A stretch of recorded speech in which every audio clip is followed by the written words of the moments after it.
ക്രിസ്തുവർഷം 1908 ഉണ്ണിമിശിഹായുടെ നാമധേയത്തിൽ സ്ഥാപിക്കപ്പെട്ട Kidangoor infant Jesus ദേവാലയത്തിൽ ഫെബ്രുവരി 1-2 തീയതികളിൽ ദിവ്യ ഉണ്ണിമിശിഹായുടെ തിരുനാൾ ആഘോഷിക്കുന്നു.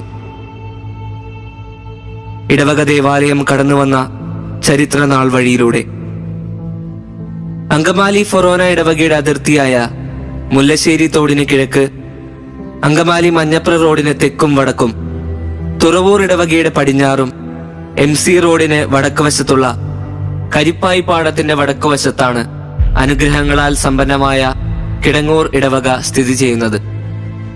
1908 കിടങ്ങൂർ പള്ളി ഇടവകയായി രൂപം കൊള്ളുന്നതിന് മുൻപ് കിടങ്ങൂർ നിവാസികൾ ചരിത്രപ്രസിദ്ധമായ അങ്കമാലി പള്ളി ഇടവകക്കാരായിരുന്നു. ഗതാഗത സൗകര്യങ്ങൾ ഇല്ലാതിരുന്ന ഈ കാലഘട്ടത്തിൽ സ്വന്തം നാട്ടിലൊരു ദേവാലയം എന്നത് ഇവിടുത്തെ നിവാസികളുടെ ഒരു സ്വപ്നമായിരുന്നു. അങ്ങനെ ആദ്യമായി ഇന്ന് ഇൻഫന്റ് ജീസസ് LP സ്കൂൾ സ്ഥിതി ചെയ്യുന്ന അന്നുണ്ടായ കൊടിപ്പള്ളിക്കൂടത്തിന്റെ അറ്റകുറ്റപ്പണികൾ തീർത്ത് അതൊരു പള്ളിക്കൂടമായും പരിശുദ്ധ മാതാവിന്റെ തിരുസ്വരൂപം പ്രതിഷ്ഠിച്ച് ഒരു പ്രാർത്ഥനാലയമാക്കി തീർക്കുകയും ചെയ്തു. പിന്നീട് ഇപ്പോൾ പള്ളി സ്ഥിതി ചെയ്യുന്ന ചിറക്കൽ വറീത് എസ്തപ്പാനോസിന്റെ കാടിപ്പാറപ്പറമ്പ് അദ്ദേഹം സംഭാവന ചെയ്യുകയും അവിടെ ഒരു പ്രാർത്ഥനാലയം സ്ഥാപിക്കാൻ അനുവാദം വാങ്ങുകയും ചെയ്തു.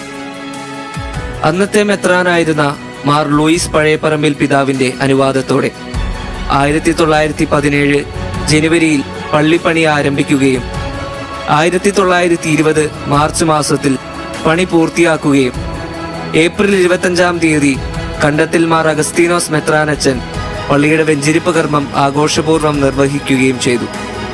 ചെക്കോസ്ലോവാക്യയിലെ പ്രാഗിലെ ഉണ്ണീശോയുടെ നാമത്തിലാണ് ദേവാലയം പ്രതിഷ്ഠിച്ചത്. 1920 ജൂൺ 9 തീയതി കിടങ്ങൂർ കുരിശുപള്ളിയെ അങ്കമാലി ഫൊറോന പള്ളിയിൽ നിന്നും ഒരിടവകയാക്കുകയും ഇതിനെല്ലാം നേതൃത്വം കൊടുത്ത ബഹുമാനപ്പെട്ട കളരിക്കൽ അച്ഛനെ ആദ്യ വികാരിയായി നിയമിക്കുകയും ചെയ്തു. ഇടവക സമൂഹം വളർന്നു വന്നപ്പോൾ താരതമ്യേന വലിപ്പം കുറവായിരുന്ന പള്ളി പൊളിച്ച് ഒരു പുതിയ ദേവാലയം പണിയണമെന്ന് നിർദ്ദേശം വരികയും ശേഷം ബഹുമാനപ്പെട്ട പോൾ പള്ളിപ്പാടനച്ഛന്റെ നേതൃത്വത്തിൽ മാർ പാറേക്കാട്ടിൽ തിരുമേനി ശിലാസ്ഥാപന കർമ്മം നിർവഹിക്കുകയും ബഹുമാനപ്പെട്ട ജോസഫ് പുതുശ്ശേരി അച്ഛൻ പള്ളിപ്പണി പൂർത്തിയാക്കുകയും ചെയ്തു.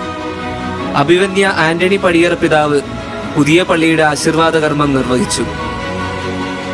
പിന്നീട് പല ഘട്ടങ്ങളിലായി പള്ളിയിൽ മാറ്റങ്ങളും പുരോഗതികളും സംഭവിച്ചു. സിമിത്തേരി നിർമ്മാണം, ഉണ്ണിമിശിഹായുടെ കപ്പേളയുടെ നിർമ്മാണം, അൾത്താരയുടെയും സങ്കീർത്തിയുടെയും പുനർനിർമ്മാണം, പാരിഷ് ഹാളിന്റെ നിർമ്മാണം എന്നിങ്ങനെ പല പുരോഗമനങ്ങളും ഇടവകയിൽ സംഭവിച്ചു. അങ്ങനെ പതിറ്റാണ്ടുകളുടെ പുനരുദ്ധാരണ പ്രവർത്തനങ്ങൾക്ക് ശേഷം 2011 ഓഗസ്റ്റ് 28 തീയതി എറണാകുളം അങ്കമാലി സഹായമെത്രാൻ തോമസ് ചക്കേത്ത് പിതാവ് ദേവാലയം വെഞ്ചരിക്കുകയും പുനർപ്രതിഷ്ഠാ കർമ്മം നടത്തുകയും അങ്ങനെ പള്ളി ഇന്ന് നിലവിലുള്ള രൂപത്തിലേക്ക് എത്തിക്കുകയും ചെയ്തു. നിത്യസഹായ മാതാവിന്റെ നാമത്തിലുള്ള കപ്പേള, വിശുദ്ധ കൊച്ചുത്രേസ്യയുടെ നാമത്തിലുള്ള കപ്പേള, വിശുദ്ധ തോമാസ് ലീഹയുടെ നാമത്തിലുള്ള കപ്പേള എന്നിവ ഇടവക ജനത്തെ കൂട്ടായ്മയിലും വിശ്വാസത്തിലും വളർത്തുന്നു. Parish family fellowship, Vincent de Paul, യുവജന സംഘടനയായ ഫെയ്ത്ത് വാരിയേഴ്സ്, CLC, CML, തിരുവാല സഖ്യം, അൾത്താര സഖ്യം, ഫ്രാൻസിസ്കൻ 3-ാം സഭ, യൂതിത്ത് ഫോറം, കുടുംബ പ്രേക്ഷിത യൂണിറ്റുകൾ എന്നിങ്ങനെയുള്ള സംഘടനകളും ഇടവകയുടെ വ്യത്യസ്ത മുഖങ്ങളാണ്.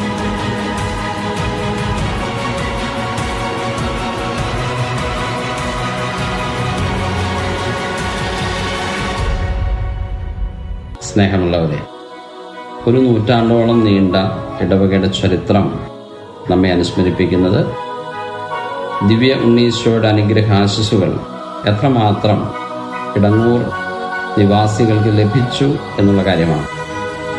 ആ അനുഗ്രഹങ്ങൾക്ക് നന്ദി പറയുവാൻ ഈ വർഷത്തെ തിരുനാളിൽ നമുക്ക് ഒന്നുചേരാം. ജനുവരി 23 വ്യാഴാഴ്ച തിരുനാൾ ഒരുക്കമായ നൊവേന ആരംഭിക്കുന്നു. 30 തിരുനാൾ കൊടിയേറ്റ്, 31 ദിവ്യകാരുണ്യ ആരാധന. ഫെബ്രുവരി 1-2 തീയതികളിലായി ആഘോഷമായ പ്രദക്ഷിണം ഉൾപ്പെടെയുള്ള തിരുനാൾ പരിപാടികൾ സംഘടിപ്പിക്കപ്പെടുന്നു. ഏവരെയും സ്നേഹപൂർവ്വം ഈ ആഘോഷ പരിപാടികളിലേക്ക് ക്ഷണിക്കുന്നു.